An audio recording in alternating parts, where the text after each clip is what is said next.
তোমরা যারা আমাদের এই গল্পগুলো শুনতে ভালোবাসো তাদের জন্য রইল বং এভরিথিংয়ের আজকের বিশেষ গল্প।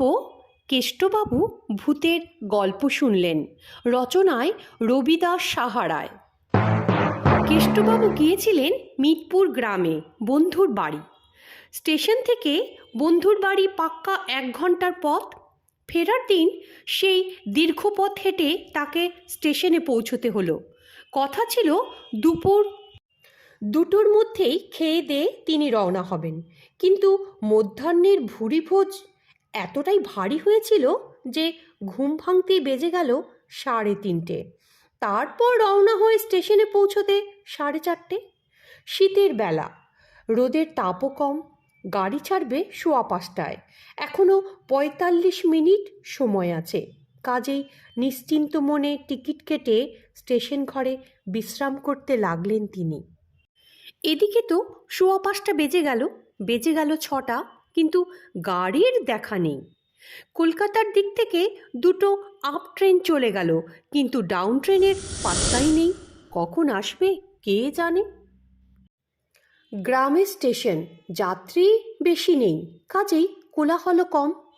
তার মধ্যে শীতকাল, সন্ধ্যার অন্ধকার ততক্ষণে বেশ ঘনিয়ে এসেছে, কিন্তু 6:30টার ট্রেনের দেখাও পাওয়া গেল না। শোনা গেল আগেকার জংশন স্টেশনে লাইনে জরুরি মেরামতের জন্য গাড়ি আসতে দেরি হচ্ছে। ধীরে ধীরে স্টেশন ফাঁকা হলো। কেষ্টবাবু ভাবলেন, এই সন্ধ্যার ঘন অন্ধকারে মিতপুরের দিকে ফিরে যাওয়া বুঝি ঠিক হবে না। একটু দেরি হলেও পরের ট্রেনে যাওয়া যাবে। শিয়ালদা স্টেশনে পৌঁছতে পারলে রাত বেশি হলেও ক্ষতি কিছু হবে না। স্টেশনে যে 2-4 জন লোক ছিল তারাও চলে গেল। কেষ্টবাবু একবারে একা। বুঝতে পারলেন কপালে আজ তার বেশ দুর্ভোগ আছে। ট্রেন কখন আসবে তার ঠিক কি। এখন আর মিতপুরে বন্ধুর বাড়িতে যাওয়ার তো কোনো উপায় নেই। বেঞ্চের ওপর বসে বসে ছারপোকার কামড় খেতে খেতে নানা কথাই ভাবলেন। এদিকে শেষ ট্রেনের সময় পেরিয়ে গেল। কেষ্টবাবু ওয়েটিং রুমের দিকে চলে গেলেন। ট্রেন না এলে ওয়েটিং রুমেই রাত কাটাতে হবে আজ।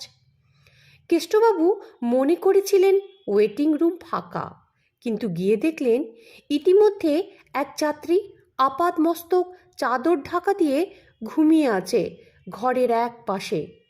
কেষ্টবাবু ভাবলেন, নিশ্চয়ই কিছুক্ষণ আগে লোকটি এখানে এসে ঘুমিয়ে পড়েছে। তারও হয়তো গন্তব্যস্থানে যাবার কোনো ট্রেন নেই। আমাদের চ্যানেলের গল্পগুলো শুনতে ভালো লাগলে লাইক আর সাবস্ক্রাইব করতে ভুলবেন না, কিন্তু আপনাদের সহযোগিতা আমাদের একান্ত কাম্য। যাই হোক, এ ঘরেই রাত কাটাতে হবে। কেষ্টবাবুর সঙ্গে কোনো বিছানাপত্র নেই, তবে একটা খবরের কাগজ রয়েছে।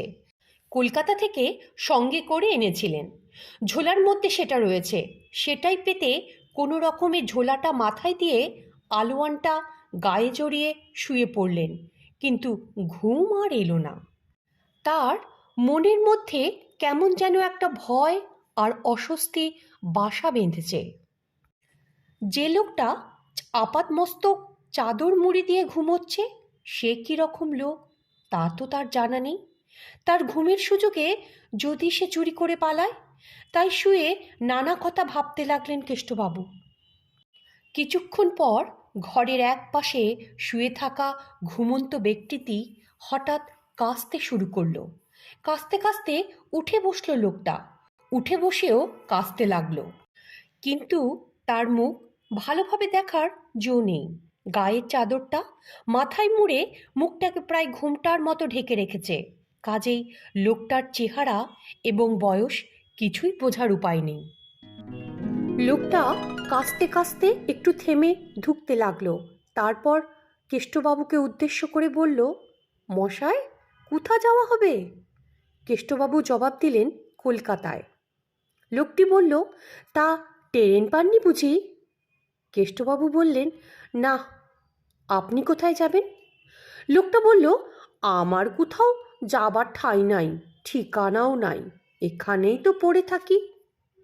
কেষ্টবাবু কথাটা শুনে একটু অবাক হলেন। এ কেমন মানুষ, কোনো ভিখিরি টিকিরি নাকি? তবু জিজ্ঞেস করলেন, কি কাজ করেন? লোকটি বলল, কিছু না, এই স্টেশনে এসে ঘুমিয়ে থাকি, লোকের সঙ্গে গল্প করি, সময় কাটাই।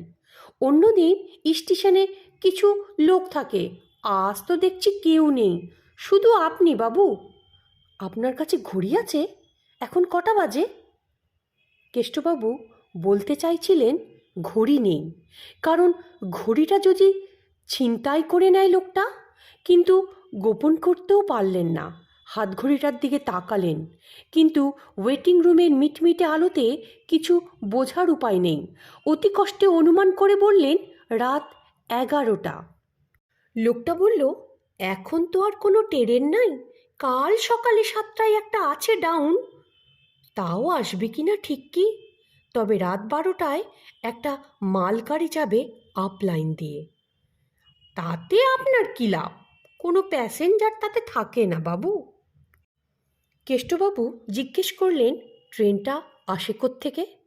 লোকটা কাস্তে কাস্তে একটু থামল, তারপর বুকে হাত চাপা দিয়ে বলল, কলকাতার দিক থেকে। এই কড লাইনে তো বেশি গাড়ির যাতায়াত নাই। দুমতারায় একটা রেলের মেরামতির কারখানা আছে, সেখানেই কী সব মালপত্র যায়। এখন কটা বেজেছে বললেন? 11টা না? আরও তো 1 ঘন্টা বাকি আছে ট্রেন আসার। কী করেছে সময়টা কাটবে? অবাক হয়ে কেষ্টবাবু ভাবলেন লোকটার কথা। রাত 12টায় মালগাড়ি আসবে, তার সঙ্গে লোকটার কি সম্পর্ক? এবার একবার ভাবলেন, জিজ্ঞেস করেই ফেলি, সেই মালগাড়ি আসার সঙ্গে আপনার কি সাথ? কিন্তু কথাটা বলতে গিয়েও চেপে গেলেন। ভাবলেন, লোকটা হয়তো ওয়াগন ব্রেকার দলের লোক, কাছাকাছি আরও আছে, গাড়ি এলেই তারা ছুটে আসবে, কাছাকাছি কোনো জায়গায় সংকেত দেখিয়ে থামিয়ে দেবে ট্রেন। কথাগুলো বলে একটু শঙ্কিতই হলেন কেষ্টবাবু, কিন্তু এখন কি আর করার? চুপচাপ বসে থাকা ছাড়া তার তো কোনো উপায় নেই। মনে মনে ইষ্ট নাম জপ করতে লাগলেন কেষ্টবাবু। কিছুক্ষণ পর লোকটাকে জিজ্ঞেস করলেন, স্টেশন মাস্টার রাত্রে স্টেশনে থাকেন না? লোকটা জবাব দিল, না, তিনি থাকবেন কেন? শেষ ট্রেন চলে গেলেই তিনি কোয়ার্টারে চলে যান, একটু দূরেই তো ওনার কোয়ার্টার। কেষ্টবাবু বললেন, উনি ছাড়া অন্য কোনো লোকও থাকে না? ওয়াচম্যান? লোকটি বলল, হ্যাঁ, ওয়াচম্যান থাকে, সেও হয়তো কোথাও চলে গেছে। আজকে মাসের প্রথম মঙ্গলবার তো, এই দিনটায় সে রাত্রিরে কখনো এখানে থাকে না, কারণ আরও তো কোনো ট্রেন আসার ঝামেলা নাই, মালগাড়ি তো এখানে থামে না। খানিকক্ষণ দুজনেই চুপচাপ। তারপরই হঠাৎ লোকটা বলল, মশাই, একটা গল্প বলুন না, সময় যাতে কাটে। কেষ্টবাবু বললেন, আমার তো গল্প বলার কোনো অভ্যেস নেই, আপনি যদি বলেন তবে শুনতে পারি। লোকটা একটু ইতস্তত করে বলল, বলতে পারি, কিন্তু শুনে ভয় পাবেন না তো? আমি একটাই গল্প জানি, সেটা ভূতের গল্প। ভূতের গল্প শুনে কেষ্টবাবু চমকে উঠলেন। একটু থেমে থেমে বললেন, এই গভীর রাতে ভূতের গল্প বলবেন? আপনার ভয় করবে না? লোকটা বলল, ভয় আমার নেই মশাই, ভয় থাকলে কি রাত বিরেতে এমনভাবে বাইরে থাকি? আমি তো আগে এই স্টেশনেই কাজ করতাম, এখন অন্য লোক করে। কেষ্টবাবু বলল, আপনি কাজ ছাড়লেন কেন? লোকটি বলে বসল, সে অনেক ব্যাপার মশাই, শুনলে আপনার ভয় হবে। এই তো বেশ আছি, কোনো দায় দায়িত্ব নেই। যাক, ভূতের গল্প যদি শুনতে চান তো বলি। কেষ্টবাবু ভাবল, সর্বনাশ, তাহলে কি লোকটা এই মাঝরাতে ভূতের গল্প না শুনিয়ে ছাড়বে না? কিন্তু নিজের ভয়ের কথা গোপন করে কেষ্টবাবু একটু মেকি কৌতূহল প্রকাশ করলেন। বললেন, কি আপনার গল্প? লোকটা বলল, এই স্টেশনে একজন ওয়াচম্যান ছিল, নাম চুনিলাল। বাসা ছিল স্টেশন মাস্টার বাবুর কোয়ার্টারের কাছে। সেখানে তার বউ আর একটা ছোট ছেলে থাকতো। ছেলেটার নাম চাঁদু। ছেলেটা না বাবার খুব ন্যাওটা। দুপুরে ভাত খাওয়ার সময় চুনিলাল যখন বাড়ি যায়, সে তার বাবাকে ছাড়তেই চাইতো না। অনেক কষ্টে ছেলেকে ভুলিয়ে বাড়ি থেকে বেরিয়ে আসতো চুনিলাল। ছেলেটা বাবার কাজ ছাড়া কিছুতেই থাকতে চাইতো না। অথচ চুনিলালের দিনে বা রাতে কখনো বাড়িতে থাকার উপায় নেই, তার চাকরিটাই এমন। তখন সে ঠিক করলো রাতে খেয়ে দে ছেলেটাকে সঙ্গে করে নিয়ে যাবে, ঘুমোবে স্টেশন মাস্টারের ঘরে, বউ থাকবে কোয়ার্টারে। কথা বলতে বলতে লোকটা আবার ভয়ানক কাশতে লাগলো। কাশতে কাশতে তো দম বন্ধ হবার উপক্রম, কিন্তু মাথার ঢাকার চাদরটা খুলল না সে। ওয়েটিং রুমের টিমটিম আলোয় তার চেহারা বুঝবার কোনো উপায়ই নেই। কাশতে কাশতে লোকটা প্রায় ক্লান্ত হয়ে নির্জীব হয়ে শুয়ে পড়ল। কেটে গেল বেশ কিছুক্ষণ। কেষ্টবাবু মনে ভয় আর কৌতূহল দুই দোলা দিচ্ছে। লোকটা বলেছিল ভূতের গল্প, কিন্তু এই গল্পে তো ভূতের ছোঁয়া নেই। তবে এটা কী গল্প? অনেকক্ষণ পর লোকটা আবার উঠে বসল, বলতে লাগলো, শুনুন মশাই, একদিন রাতে সব ট্রেন চলে গেছে, শুধু রয়ে গেছে মালগাড়িটা। তখন দুমতারা রেলের কারখানা জমজমাট। প্রত্যেক মঙ্গলবার রাতে আসতো কারখানার মালপত্র। শুধুমাত্র ইংরেজি মাসের প্রথম মঙ্গলবার আসতো কারখানার লোকেদের জন্য চাল, চিনি, গম। লোকটা হঠাৎ গল্প বন্ধ করে জিজ্ঞেস করলো, আচ্ছা মশাই, আজ কি ইংরেজি মাসের প্রথম মঙ্গলবার? কেষ্টবাবু বললেন, হ্যাঁ। লোকটা একটু চঞ্চল হয়ে উঠল, বলল, ঠিক এমন রাতেই দুমতারা কারখানার লোকেদের জন্য চাল, চিনি, গম নিয়ে আসতো গাড়ি। আজকেও আসবে, কিন্তু ওই সব খাবার জিনিস হয়তো আসবে না। কেষ্টবাবু মনে সন্দেহ জাগল। তিনি জিজ্ঞেস করলেন, কেন? ওই দিনে কোনো গোলমাল হয়েছিল নাকি? লোকটা বলল, হ্যাঁ হয়েছিল তো। ওয়াগন ব্রেকাররা মালগাড়ি আটক করলো, ওয়াগন ভেঙে লুট করে নিল সব। চুনিলাল বাধা দিল, কিন্তু ওয়াগন ব্রেকাররা গুন্ডা, ডাকাত, তাদের হাতে অস্ত্র। চুনিলাল কেমন করে তাদের সঙ্গে পারবে বলুন তো? গুন্ডারা ওকে মেরেই ফেলল, কুপিয়ে ওর মুখটাকে বিতিকিচ্ছিরি করে দিল। আর ছোট ছেলেটা তখনও ঘুমাচ্ছিল স্টেশন ঘরের বিছানায়।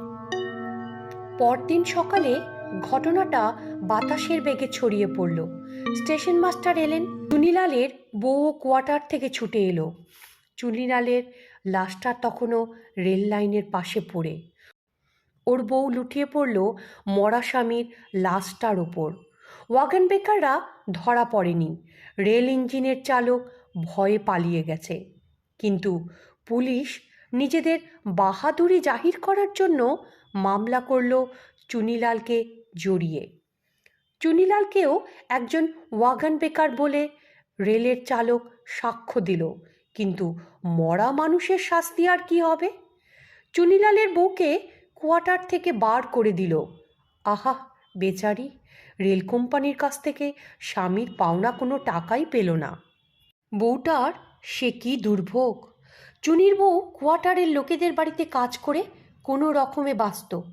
শুয়ে থাকতো লোকের বাড়ির খোলা বারান্দায়।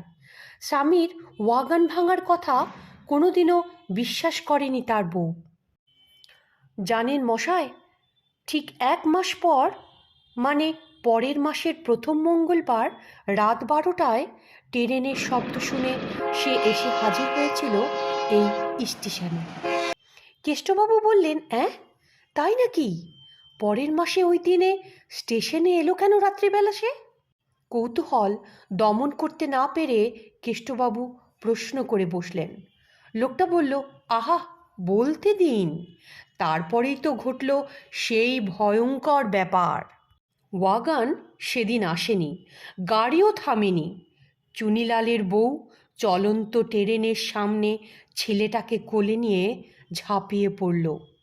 বউ ছেলে দুজনেই মরে গেল গাড়ি চাপায়, কিন্তু চুনিলাল রেহাই দেয়নি গাড়ির চালককে। সে ইঞ্জিন ঘরে ঢুকে গলা টিপে মেরে ফেলল মিথ্যাবাদী ড্রাইভারকে।